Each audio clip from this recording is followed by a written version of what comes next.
উফ, কথা বলিস না তো, গরম লাগতেছে।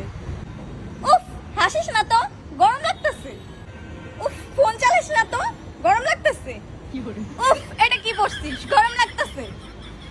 উফ, দুইটা এক জায়গায় বসে আছিস কেন, গরম লাগতেছে তো।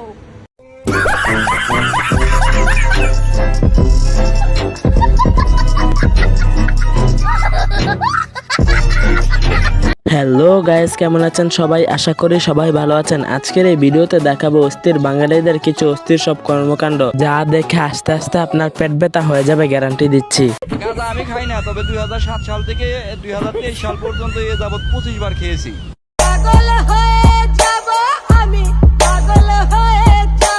সো গাইস, আজকের এই ভিডিওটি অনেক ইন্টারেস্টিং হতে যাচ্ছে, তাই সম্পূর্ণ ভিডিওটা না টেনে দেখার জন্য অনুরোধ রইল।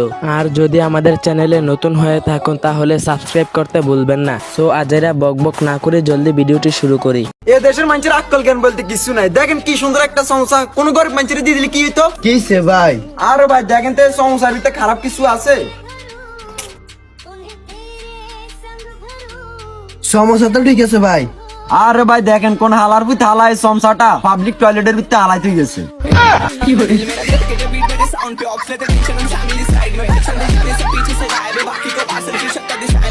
ভাগ্য ভালো দেশটা 1971 সালে স্বাধীন হয়ে গিয়েছিল, আর না হলে বাঙালিদের এরকম কর্মকাণ্ড দেখে পাকিস্তান সরকার নিজেরাই যুদ্ধ ঘোষণা করত।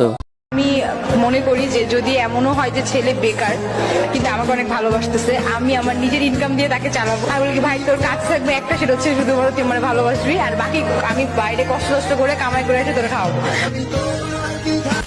ছেলে হয়েও যারা মেয়েদের আইডি খোলে, আল্লাহ তাদের শরীফ থেকে শরীফা হওয়ার তৌফিক দান করুক। বন্ধু, এ কি বললো? তুই তো ছেলে থেকে মেয়ে হয়ে যাবি।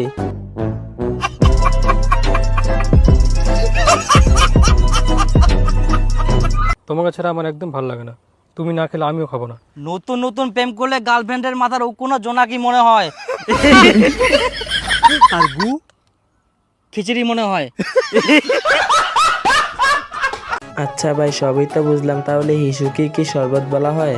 নিঃসন্দেহে তুই ঠিক কথা বলেছিস।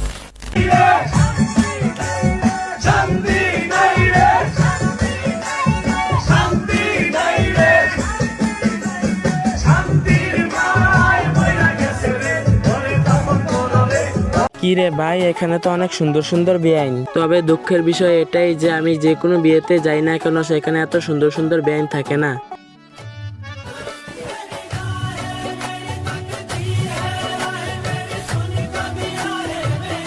তো যাই হোক, আপনার কোনটা পছন্দ হয়েছে কমেন্ট বক্সে অর্ডার দিয়ে যান, পরে হোম ডেলিভারি হবে।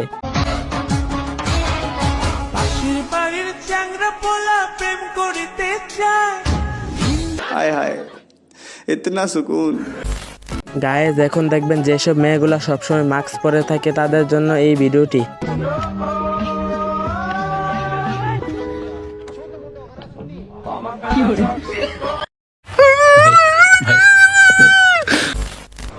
আপনি কি জানেন রসগোল্লাকে ইংলিশে কি বলে? ইतना भी नहीं पता आपको? আমি শেখাচ্ছি রসগোল্লাকে ইংলিশে কি বলে। রসগোল্লা, রসগোল্লা। নিচের ঠোঁটটাকে একটু হালকা করতে হবে, তারপর বলতে হবে রসগোল্লা। এবার পুরো পৃথিবীর 125 নম্বর ভাতারিকে খুঁজে পেল বাংলাদেশ। মানে কি বলবো, যাই হোক। তো যাই হোক, এরপর দেখবেন আপনার বন্ধু এবং তার বউ বিয়ের পর যেভাবে ডান্স করবে।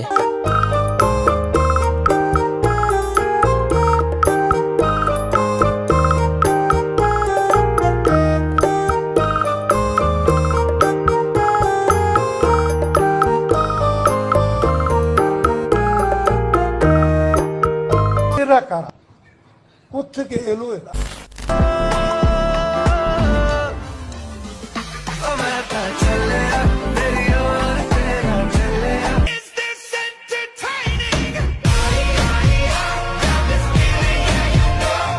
ভিডিওটি ভালো লাগে থাকলে লাইক কমেন্ট শেয়ার করবেন এবং সাবস্ক্রাইব করবেন। বিদায় নিচ্ছি, দেখা হবে পরবর্তী ভিডিওতে।